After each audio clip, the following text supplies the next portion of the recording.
I'm on my mom's trailer's front porch. I'm Minty Rabbit, and I saw 8 Mile. It is directed by Kurt Hansen. And, you know, this is the movie that a lot of people know as the Eminem movie. You want to know why they think that? Because Eminem's the lead. He's playing B Rabbit. And the story starts with a bunch of spoilers, because I'm going to spoil it all. If you haven't watched this movie, go ahead, do it. And plus, there's an Oscar award-winning soundtrack, too. So also listen to that as well. I listen to a lot of that. And you know what? This movie starts. It's following B Rabbit. He just recently got broken up with his girlfriend. So he's moved in with his mom. And his mom is an alcoholic and has this broken down car that she eventually gives him. And then you got Lily is the younger, she's 6. She's the younger sister of B Rabbit. We also have his mom's boyfriend, who happened to go to the same school as B Rabbit, by the way. He is abusive, and they're waiting on a settlement check because he got brain damage. And it's like, okay, we're gonna hunker down and wait for that. So that's why they're dealing with him. So, you got B Rabbit. He's not very satisfied with his home life. His home life kind of sucks. And we also get, he's going to work. Oh, he's tardy whenever he does go to work. He works at this factory where they press bumpers. And his boss is like, hey, what's up with your tardiness, man? And honestly, this is the moment when, like, his boss is confronting him, that he, like, meets a girl. Girl walks by him, he's like, ooh, yeah, lady. And then he's like, I'm gonna open the door for her, and the boss is like, no. He's also asking for a bunch of different, just all the hours, because he's low on money, because his mom is 3 months late on rent, about to get evicted. That's not good.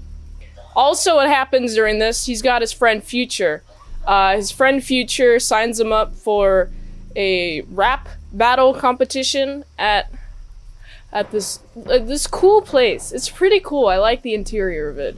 And man, when he first goes to rap the guy goes first. The opponent goes first, and the opponent is just like, hey, rappity rap, you are not a snack. Rappity rap, you're super white. Why don't you go be on some toilet paper?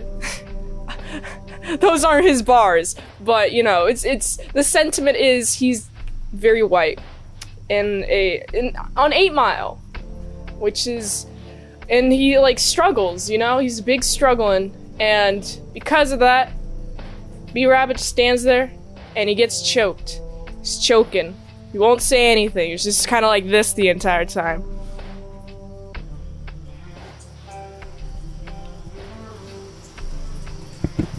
And then, you know what happens after that? He's like, I gotta go home. I gotta go. Vroom. Go vroom. But you know what? He has, like, really supportive friends. His friends are like, yo, it's okay. You'll kill him next time. We know how much of a rap god you are, pretty much. And it's, oh man, it's demonstrated within the next scene, because you remember when I said his mom gave him a car? Well, it turns out the car was broken. And she just basically gave him the car because it would make him feel better after having lost this rap battle. And so, he's fixing the car. There's a whole Sweet Home Alabama kind of deal where they're singing Sweet Home Alabama. And he's like rapping some stuff about how his life sucks. And it's like, his mom's dating him. We went to the same school. It's like, wow. These are really prescient. This is a struggle. And then, I also remember seeing this too, because the alcoholic boyfriend stumbles out. He's drinking in this scene, but he's also very abusive. And he stumbles out, and he's like, "Sweet home Alabama." And I'm like, ah, nice. I liked how that was tied in. It was like when they stopped, like minutes after they stopped, he started singing. I was like, okay, cool, I like that. And then he goes to work. He goes to work on a bus because his car sucks. And you see him listening to music on the bus and writing some raps down, just kind of like writing a bunch of scribbling. And it was just, I'd say it's like chicken scratch is the right term for that. And he's just like, it's so much. There's so much just everywhere. I love it. I love how much there's just like, it's just like, it's hard to describe. He folds up the paper, and then you see like just like a bunch of like diagonal lines, like just going a bunch of different other ways, because he's just using the same piece of paper, and it's awesome. I love it. It's like, it's very much like a very, very high dedication that I don't see a lot of normies exhibiting. But you know what? It reminds me of how a lot of my sketchbooks would look throughout school, when I would just doodle, over doodle, over doodle, over doodle, and that's just like the need to express that creativity energy, get it out there, go. It's kind of like a stemming technique, honestly. But you know what's also awesome? He goes to work, he's got the girl there, and the girl is around, they talk, they have like some sort of relationship kind of going on, and then the more the movie progresses, and we also see the scene where he's rapping, he has a rap battle at work.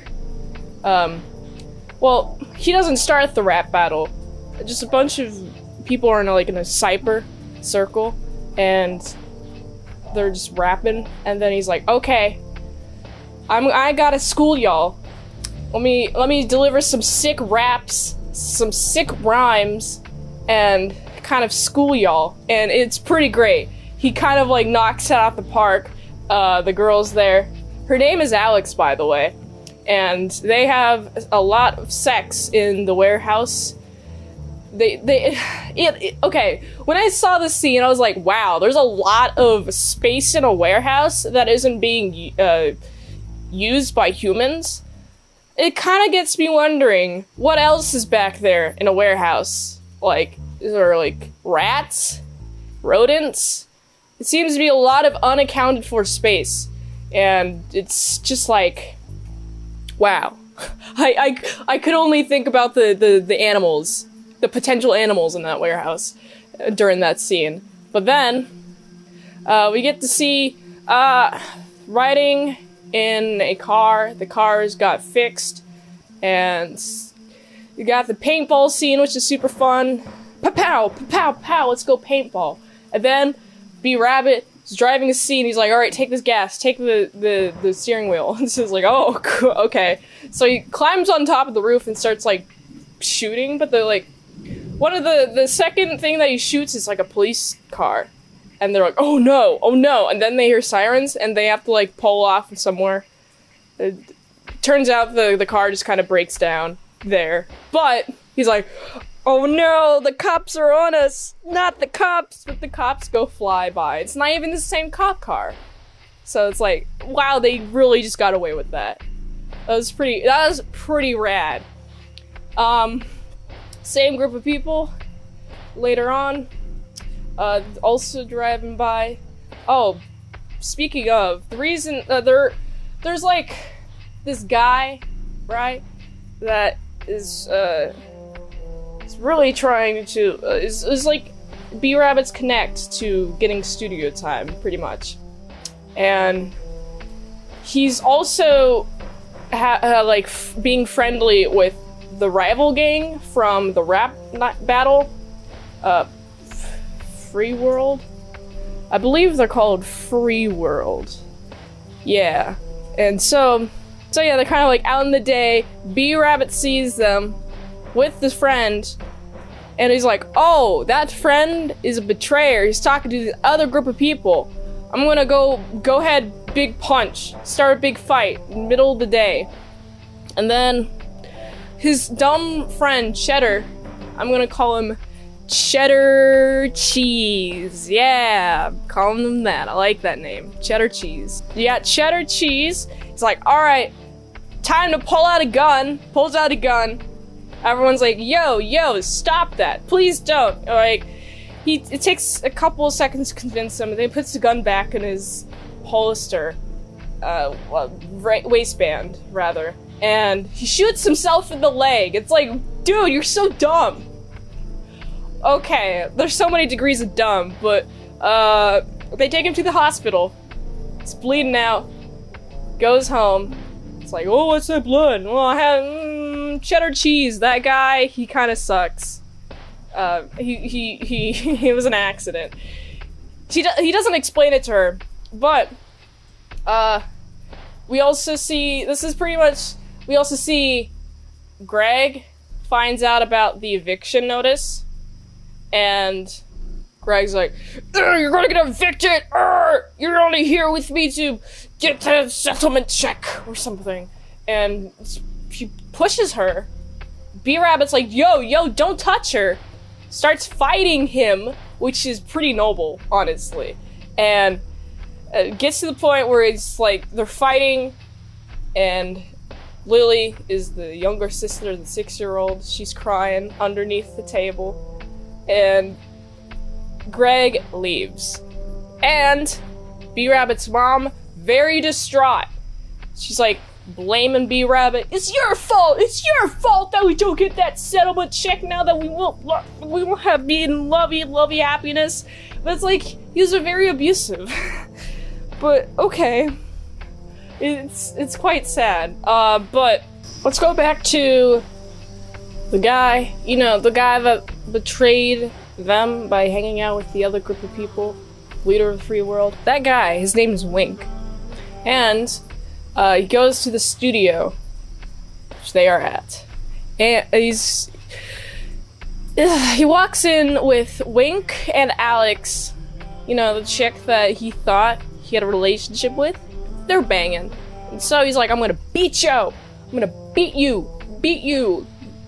Bam! Bam! Starts hitting him. Soundproof walls. There's like 2 other people in like a couple of studios down, and you can see like the action happening like while these other people are talking, and it's pretty cool because they're glass, and so you can see the depth of how many studios away they're actually at. And so B-Rabbit is very distraught, and he also gets a couple of guns pulled on him. When I say that, I mean because he goes home and he basically gets jumped by this group because he beats Wink up, and gets gun pulled on him. You don't mess with us, please. Don't do that. He's just like, okay, I won't do that. I'll make sure not to do that. And gets jumped, gets hurt, and his friends, they're like, yo, we gotta get revenge on this. You really have to sign up for that rap battle. And so the next few, whatever it's called, the scenes, that's what they're called. After he gets beat up and jumped, his friend is like, hey, let's go do this battle. And of course he's like, no, I don't want to do it. Sucks. But he's getting a lot of, he's being offered a lot of hours at his job, at his boss's job, and it's pretty great because he's like, alright, I can move up in this position, I can get more work, more money, but remember Alex? Yeah, Alex is leaving for New York. Jimmy, B-Rabbit. Jimmy is his name. I honestly like that name, but you know what's better name? B-Rabbit. So B-Rabbit, he's like, oh, I'm sad. Oh no. I guess I'm gonna do that battle now. So he goes to do the battle. He's known as the guy who's choked. And so You get 3 rounds.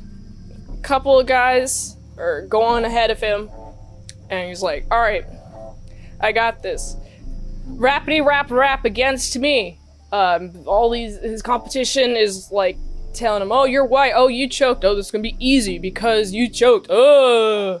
But then goes to his turn, and he's like, "All right, let's chill for a second." He waits 8 bars each time, and then, or 16 bars. He waits a long time, and then he goes at it, and he starts rapping at them. Kill, murder, death, kill. It's pretty great. Does that the second time, and then third time, it's against the leader of the rival gang, and it's pretty great because he's like, "All right, I'm going first. What are you gonna say that they don't know about me? I'm white. I live in a trailer. Yeah, I say it proudly." I'm actually quite surprised I was able to quote that. But very quotable lines. And he's like, "Yeah, let's go." I love it. Also, it's super fun. He's like, "I know some dirt on you. Your name is Parents. Your parents are together. They have a very nice marriage." And basically outing him for being like a halfway crook. It's an interlope of Mobb Deep Shook One Part 2, where they say like, "There's no such thing as halfway crooks." It's pretty great. I love it. And then the crowd goes wild, and B-Rabbit is like, "Hey, you can't say anything they don't know about me." And he basically is like, "Hey, try it." And gives him a mic, throws him the mic, and you know what's awesome? Rival guy? His name is Papa Doc, by the way. He chokes. And he gives up the mic. And then he's declared the clear winner. It's pretty awesome. I love it. And it's like, yeah! This was like the ultimate hero's journey, I'd say. But you know what's awesome? Heroes have to die young. So he goes to, he's walking off. Everyone's like, "Yo, this is pretty cool. You know what? Do you want to host this rap battle with me?" He's like, "Nah, I'm good. I'm quitting." And that's heroes have to die young, or see yourself live long enough to become a villain. And honestly, this movie is perfect length. Now it's pretty much the end of that. And man, I remember hearing a lot about this movie when I was growing up, and a lot of people were like, "Yo, this is pretty good." And I agree, this is also pretty good. I have a lot of, when it comes to just Eminem as a person, I like him. Like, I want to see him succeed some more. And he has succeeded, so that's great. I've been listening to his music since I was 7, you know, so I have a long history. About 14 years at this point. So, yeah, I really liked this film. This film was for me, I feel. So I gotta give this movie a solid 8.0 out of 10. If you like that content and more content on patreon.com/ASEpresents for $3 a month, you get some daily vlogs plus some extended mint salad sauce. Also, $20 a month gets you 1 movie request per 1 month. So go check out patreon.com/ASEpresents. If you want to check out some 18 plus adult content, check out this link tree on the screen. Click it, click it, click it. It's awesome. It's pretty rad. It's brain blasting rad. Do it. And then go to this link tree right here. Until next time, I'm in Salad Saw. I'll see you later, my salad croutons and bacon bits.